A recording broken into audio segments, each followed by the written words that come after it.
Coach team kung naubos na ang pasensya kay Chot Reyes sa mga reklamo sa referee. Delikado pa ang Barangay Ginebra sa Game 7. Kailangan na ng tulong ni Justin Brownlee. Sa kakatapos nga lang na Game 6 Finals kagabi, ay bigo ang Barangay Ginebra na matapos na ang series at makakuha ang kampyonato. Napakarami nga sanang pagkakataon ng Barangay Ginebra para manalo pero hindi nga nila nagawa at unang-una nga sa dahilan yan ay walang nakuwang tulong si Justin Brownlee sa mga locals ng Barangay Ginebra.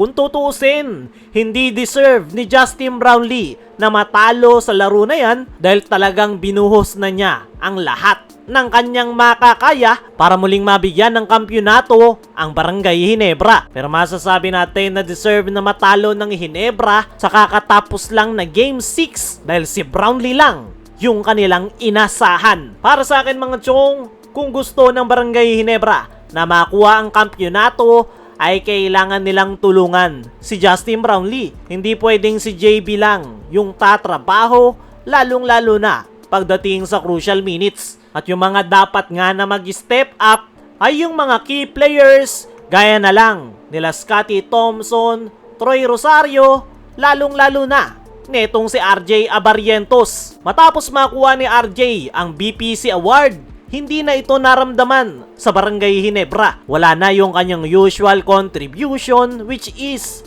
yung kanyang outside shooting. Kaya naman, mas bumigat yung trabaho kay Brownlee kung saan siya na yung pumapasan sa opensa ng kanilang kupunan. At masasabi nga natin mga chong na alanganin ang Barangay Ginebra sa darating na Game 7. Dahil kung titignan nyo yung last game, hindi na nga nakapaglaro si Brandon Ganuelas Roser at Calvin Oftana.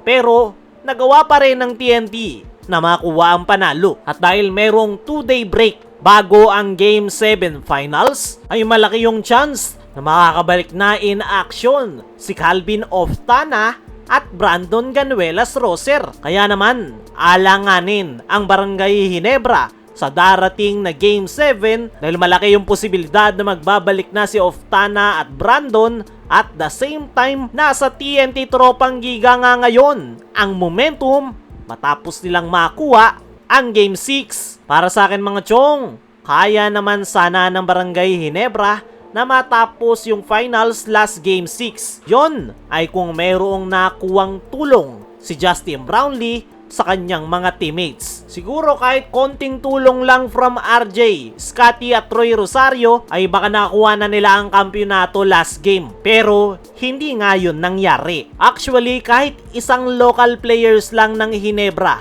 yung makatulong kay Justin Brownlee pagdating sa opensa at scoring ay napakalaking tulong na. Yan nga yung kinakailangan ni Justin Brownlee sa darating na Game 7 dahil kaawa-awa na talaga si Justin Brownlee kahit noong Game 5 pa. Talagang binubuhos na nito ang lahat ng kanyang makakaya. Pinipiga na nga ni JB ang lahat ng pwedeng mapiga para lang matulungan ang Ginebra at mabigyan ng kampyonato ang kanyang kupunan. Para sa akin mga chong, tulong lang from locals yung kailangan netong si Justin Brownlee. At kung magagawa yan ng Ginebra sa Game 7, ay malaki yung chance nila na makuha ang kampyonato. Kaya mga chong, ano ang masasabi nyo? Ngayong kailangan na ni Brownlee ng tulong sa mga locals ng Ginebra.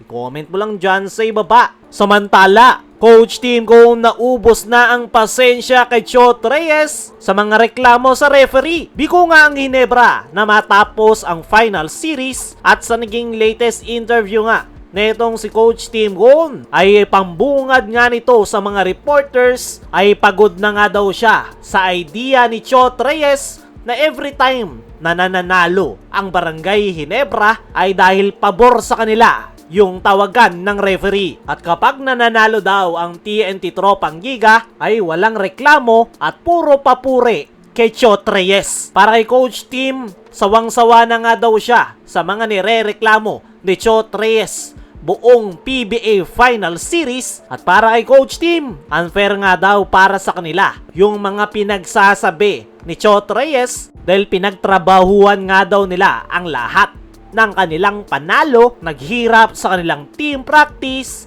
tapos sasabihan lang ni Chot Reyes na kaya lang nananalo ang Ginebra ay dahil pabor ang referee. Ayon nga sa mga statement na yan ni Coach Tim Cone ay mukhang naubusan na ito ng pasensya kay Chot Reyes. Grabe naman din kasi yung mga pagrereklamo ni Chot Reyes kung ano-ano na yung pinaggagawa nitong drama at buong final series, hindi mo ito makikita na hindi nagrereklamo. At para sa akin mga chong, agree ako kay Coach Tim, unfair para sa Ginebra yung mga sinasabi na yan ni Chot Reyes. Pero tingnan natin sa darating na Game 7 kung sino ang kukuha ng kampyonato.